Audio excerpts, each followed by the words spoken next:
Eu quero só ser breve aqui, como a gente iniciou o projeto de Provérbios, o estudo de Provérbios. Na verdade, foi o que Deus colocou no meu coração para fazer esse projeto, que eu vi que não adiantava nada eu ter tanto conhecimento, ou pouco conhecimento, que eu sempre digo, né, que eu não tenho muito, o pouco conhecimento que eu tinha, não compartilhar com ninguém, não fazer com que as pessoas cresçam, e só guardar para mim não traria fruto nenhum. E eu comentei, inclusive, tive a oportunidade de falar que quando a gente tem uma palavra, a gente guarda ela, não pratica, não compartilha e não passa adiante para as pessoas, automaticamente não vai ter fruto nenhum e essas palavras vão ser vazias. O projeto veio no meu coração quando eu estava num momento muito difícil da minha vida. Eu tinha quase entrado numa crise depressiva, tive uma crise de ansiedade muito forte. Então, eu precisava fazer alguma coisa na minha vida. E eu acredito que Deus usou aquele método para poder despertar alguma coisa dentro de mim. Porque a gente não desperta a gente tem uma mania muito difícil de lidar com o ser humano. A gente só aprende apanhando. A gente só aprende apanhando. E foi necessário tomar uma chicotada ali para poder despertar para a vida. Porque às vezes eu era chamado para pregar, o pastor sempre insistia, meu irmão Rodrigo, vai pregar tal dia, prega esse dia. E eu sempre fugia, não pastor, eu estou fazendo isso, estou fazendo aquilo. Era sempre uma desculpa diferente. Então eu tive que passar por esses momentos para poder despertar. E eu dou um conselho para os irmãos: não deixe passar por um momento difícil para você entender que Deus quer que você desperte o dom que há dentro de você. Aleluia a Deus. E esse projeto iniciou em fevereiro do ano passado, em 2024. Eu comecei esse projeto, eu estava ainda ruim ainda de saúde, não estava tão bem, mas eu precisava fazer alguma coisa para poder mudar aquilo. E querendo ou não, eu percebi que só bastava eu dar o primeiro passo para que Deus fizesse aquilo que Ele queria fazer. Deus só queria que eu fizesse. Era só isso. Porque talvez a gente entende e fala, poxa vida, Ele está ali falando, ensinando, e foi transformado, foi curado. Fui, pela glória de Deus e pela misericórdia. Quando você faz alguma coisa para Deus, automaticamente você está sendo grato a Ele. Foi o que falado aqui agora há pouco, foi o que falado ontem no evento que nós estávamos.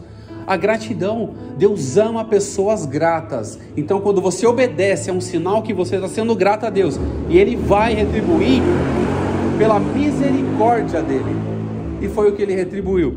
Então esse projeto iniciou, foi muito interessante, foi muito edificante para mim, e quem participou também foi muito gratificante, maravilhoso. E aqui tem os pontos principais do livro de Provérbios que eu tirei aqui, e que todo mundo sabe que o livro de Provérbios é baseado sempre na sabedoria. E o Provérbios capítulo 9, verso 10 diz: a sabedoria inicia-se o temor ao Senhor. Mas aqui tem um ponto muito importante que eu aprendi no decorrer desse estudo, que o temor tem que ser contínuo. Provérbios capítulo 28, 14, o temor tem que ser contínuo. Você temer só hoje, esquecer de temer amanhã, você abafa tudo que Deus está planejando para você. Você só agradecer hoje, esquecer de agradecer amanhã, você deixa de ser beneficiado pelas bênçãos de Deus.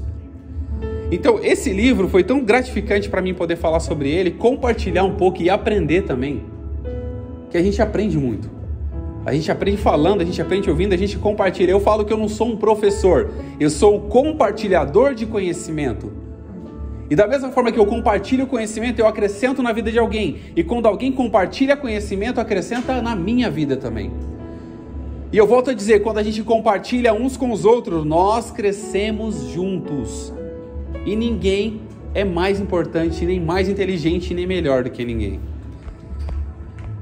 E aqui existem algumas diferenças. Quem sabe a diferença entre conhecimento, inteligência e sabedoria? Parece a mesma coisa, né? Bom, Vinícius sabe. Conhecimento, inteligência e sabedoria. Quem é que sabe a diferença disso? Pode falar, aqui a diferença. O que significa conhecimento? Conhecimento vem do verbo de conhecer, ou seja, obter informações. Você aprende lendo, você conhece vendo, você conhece ouvindo. E isso é o conhecimento. Agora, o que é a inteligência? Todos nós temos. É o intelecto, a administração humana daquele conhecimento que você tem. Agora, o que é sabedoria? Agora eu vou ser bem específico, porque a sabedoria pode ter 3 vertentes, ou até duas ou 3 vertentes. Tem a sabedoria humana, tem a sabedoria como dom, e tem a sabedoria filosófica, que eles costumam dizer. Agora eu vou falar da sabedoria como dom. O que é a sabedoria como um dom? Para que serve a sabedoria como dom?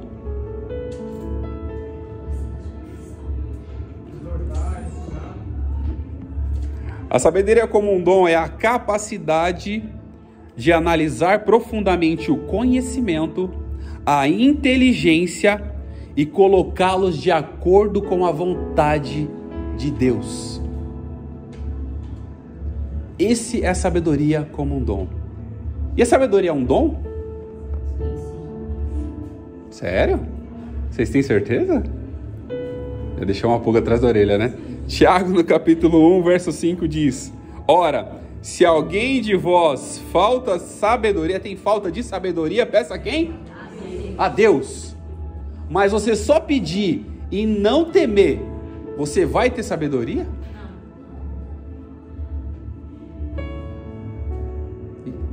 E aí?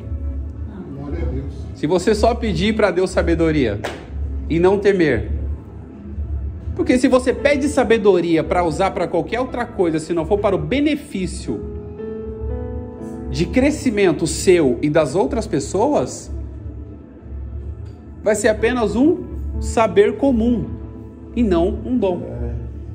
Então você tem que temer a Deus, porque o temor, você reconhece Deus na sua grandeza, fala: Senhor, eu preciso entender, eu preciso saber o que o Senhor quer para a minha vida, e a sabedoria vai te mostrar esse caminho. Esse foi um dos pontos mais importantes que nós aprendemos sobre o livro de Provérbios. Esse é só um resumo. Agora imagine a profundidade que a gente teve a oportunidade de aprender aqui. Teve dias que eu falava 1 hora, 1h10, 1h15 sobre o livro de Provérbios, ainda não esgotava tudo, porque era 3 capítulos por dia que a gente tinha que falar, para dar isso em um ano. Era 3 capítulos por dia. Então a gente começou a discorrer isso, pegar pontos importantes. E eu creio que teve pessoas aqui que foram edificadas pela palavra. E tem gente que vem às vezes até me agradece. E eu sempre digo, irmãos, se você tiver a oportunidade de agradecer, agradeça a Deus, porque Ele que levantou alguém para poder fazer isso. E não que eu seja melhor do que ninguém, mas eu tive que aprender que a vontade de Deus, o querer de Deus é muito melhor do que o meu. A vontade de Deus, o querer de Deus é muito melhor do que o nosso. E fazendo isso, a gente vai amontoar brasas sobre as nossas cabeças. E os versículos que marcaram o projeto, Provérbios no capítulo 3, versículo 7. Não seja sábio aos seus próprios olhos. Teme ao Senhor e aparta-te do mal.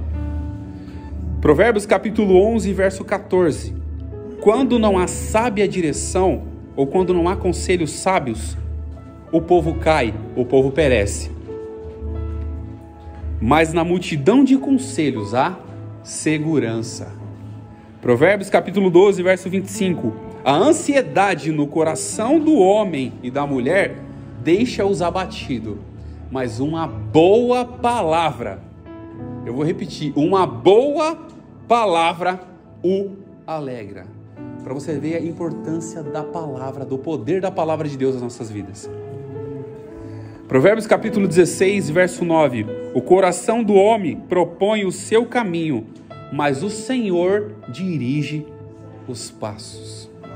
Faça planos, mas deixa Deus dirigir os seus passos. Faça projetos, mas deixa Deus guiar os seus projetos, porque Ele sabe como fazer. Provérbios capítulo 17, verso 17. Ama um amigo em todo tempo, e na angústia nasce um irmão. A importância da amizade, a importância do companheirismo uns com os outros, a importância de termos pessoas próximas que podem nos ajudar. Isso a gente aprendeu, são conselhos de Provérbios para as nossas vidas. Glória a Deus. São conselhos que edificam a nossa vida. Provérbios 18, 21. A morte e a vida estão no poder da língua. Aquele que a ama comerá do seu fruto. O poder das suas palavras. A morte e a vida estão no poder da língua. Suas palavras têm poder para abençoar e têm poder para amaldiçoar a sua vida. E foi o que foi falado agora. Se você acorda e agradece pelo que você recebeu, pelo que você vai receber, mesmo não vendo aquilo, porque a gente vive por fé, o seu dia começa a ser diferente, mais produtivo. E é isso que Deus quer fazer nas nossas vidas. Isso que nós aprendemos no projeto. Isso que nós vamos continuar aprendendo no projeto Eclesiastes, que é um desafio que eu tenho. Que para você entender, eu estava lendo o capítulo 1, para mim entender a mente de Salomão, quando escreveu aquele capítulo 1, tem que ser... O cara era muito gênio. Ele era muito inteligente. E na sua velhice, já estava o quê? Já estava mais para avançado já em idade, escrevendo o livro de Eclesiastes. E para a gente finalizar aqui, os versículos que marcaram, os 2 últimos versículos, Provérbios 19, 8. O que adquire sabedoria é amigo de si mesmo, e o que guarda o entendimento prosperará. Provérbios 22, 1. Mas é digno de ser escolhido, é um bom nome do que muitas riquezas, e o favor é melhor do que a prata e o ouro. E aos que participaram do projeto, eu queria fazer 2 perguntas. Qual a lição você aprendeu sobre provérbios? Pode responder aqueles que participaram. Pode ser um versículo, uma frase que te marcou. O homem faz os planos, mas a resposta vem do Senhor. Mais alguém? Vamos lá, galera. Vamos animar o pessoal para o próximo projeto. Gravou na minha cabeça, assim, aquele que você falou, que o que você tem que fazer, não deixa para amanhã, gravou na minha cabeça. Isso foi importante para mim. Deixa para amanhã, não deixa para amanhã. A gente estava falando sobre o preguiçoso, né? Sabe qual é a frase do preguiçoso? Para que deixar para amanhã o que eu posso fazer depois de amanhã? Essa é a frase do preguiçoso. E qual o versículo mais marcou vocês que participaram do projeto? Qual o versículo que mais marcou vocês? A irmã André acabou de falar um, né? E aí? Agora vamos lá, vamos. Agora eu desperto a curiosidade. Agora é sobre o livro de Eclesiastes, tá? Para despertar a curiosidade, para a gente poder ter o desejo, a vontade de aprender sobre isso. Qual o dever de todo homem e mulher de acordo com Eclesiastes? Guardar a sabedoria, a primeira opção. Obedecer ao rei e aos profetas. Temer a Deus e guardar os mandamentos. Estudar muito e vir à igreja. Eclesiastes, o capítulo 12, o verso 13. O dever de todo homem é temer a Deus e guardar os mandamentos. O que Salomão aconselhou? Oi? Fala, meu Geraldo.